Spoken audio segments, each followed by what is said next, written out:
let's watch that video. Let's watch it now. Last time, let's watch that video. Let's watch it now. Hello, and welcome to my channel.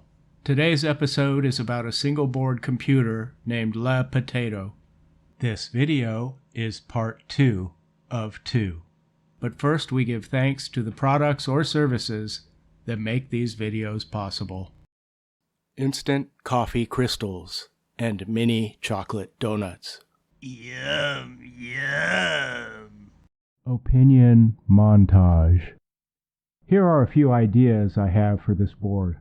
I've been wanting to build a few hardware projects, one just using the stock Pi-compatible 40-pin I/O header, particularly the I2C bus on pins 3 and 5, and another project just testing C code. At first I looked at small, cheap microcontrollers. Typically they utilize a GUI IDE and communicate over USB. You compile your code, send it to the target device, and it runs. They are low cost, typically a couple of bucks. There's no operating system or TCP/IP stack. Applications are usually single-threaded. The most bare-bones options have no EEPROM, meaning the development host would need to reload an application if the power cycles. Next I thought about the tools I usually have when debugging: logging, multitasking, and having command, control, and status available over a TCP/IP connection. This would require an IP stack, more resources, and task management. Real-time systems are available for microcontrollers that have multitasking, IP stacks, and web services. I almost went in this direction. But then I thought about the Unixes. Linux has been around for decades. Unix has its origins in Multics from the mid-1960s. That's almost 60 years of C programming examples, academic texts, compilers, architectures, debuggers, profilers, and web servers for the platform. Multiple processes, threads, shared resources, TCP/IP concepts are well defined with proven implementations. A logging system is built in. Linux has had support for headless operation since the earliest days. I do not want to carry a keyboard or display into a lab to check the furnace status, for example. I get SSH remote logins as well. None of the projects I am planning require, for example, 200 microsecond hard real-time responsiveness. So I decided to buy a single-board computer that has a supported Linux distro and a support forum for questions. I started to focus on the Raspberry Pi, which is the most famous of the small form factor SBCs, probably. So I ran into the same problem as everyone else, the price and availability issue. And yes, I realize this is the Model 3B Plus with a 1.4 gigahertz CPU. But to be honest, I couldn't find a new Model 3 for sale anywhere. It's just very expensive used ones. So I bought a 2 gig Le Potato for $35. The lack of a Wi-Fi radio is going to be compensated for with a popular dongle. I don't mind using a USB dongle to compensate. A Bluetooth dongle might be needed if a game controller is desired. But for now, I just want to log in via SSH, do stuff, then log back out. Initially with Ethernet, and later with command, status, and control via Wi-Fi and a TCP/IP socket.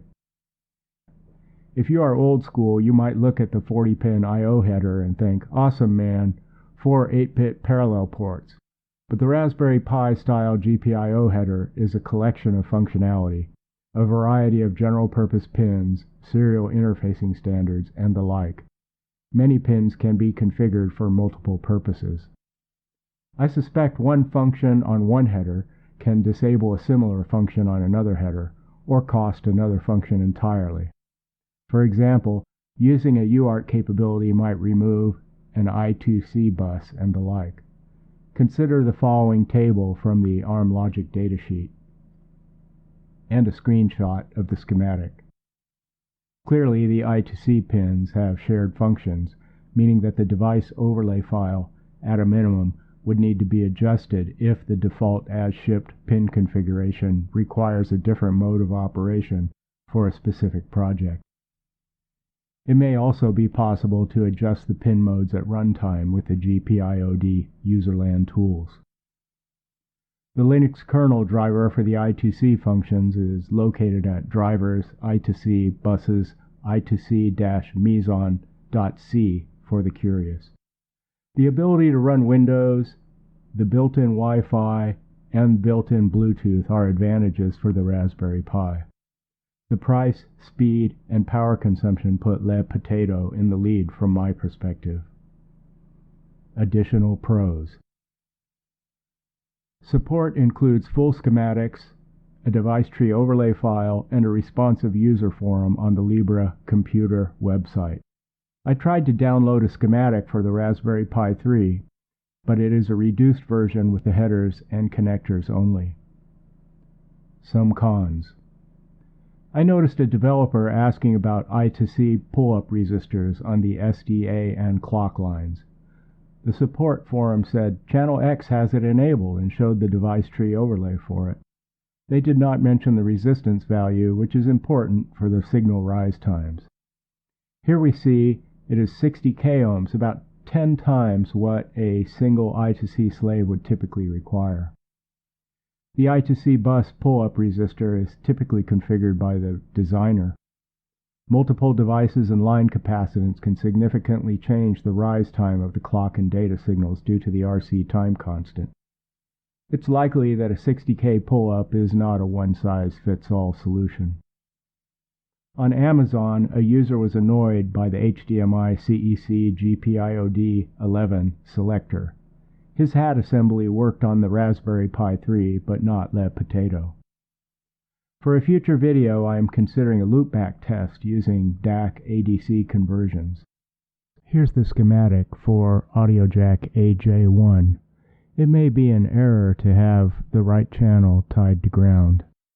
So in closing, I'd like to mention a few more things. There is a power supply issue to be aware of. Many small microcontroller boards can be powered by a PC USB port, which is typically limited to around half an amp. Take a look at connector 6CON1, the DC power input for Lead Potato. It's fused for 2 amps. The power requirement for ARM SBCs, as you may have noticed in the specifications section, is typically 2 to 2.5 amps. You'll probably want to use a phone charger with an appropriate power rating to operate Lead Potato, not a PC USB port. Here we see the K11 U-boot switch. That's how you reboot the single board computer if all else fails. Here's the USB host port. You can see it's using a half amp fuse as we just discussed. Looks like it's double stacked, so that's 2 connectors sharing a half amp fuse. And then here's the USB on the go port, which again looks double stacked with a half amp fuse. In conclusion, I believe Lead Potato is a better deal than the Raspberry Pi in the current market. If I were to wait longer, I would likely sidestep both and use the upcoming Intel and Star 5 SBCs with the ARM Holdings Challenger RISC-V. It's a CPU instruction set that is open source and developed at UC Berkeley, California. There should be some new competition for ARM Holdings in a few months. Here are a few additional items I need to get started. I was able to scrounge them up out of some e-waste I have sitting around in various boxes. A wired LAN switch router. It's a Wi-Fi router. I'm using the LAN portion and disabling the radio. Here's the wall wart that goes with it. 2 Ethernet cables to go between my PC, the LAN switch, and Lead Potato. A USB to SD card adapter so I can mangle the content of the SD card on my desktop. And a spare phone charger and micro USB cable to power Lead Potato. It's rated for 2 amps. For the next video, I am planning to put ARMBN client on an SD card, set it up for SSH network logins, boot Lead Potato, then log into it over wired Ethernet. As always, thanks for watching. Giant Bobcat!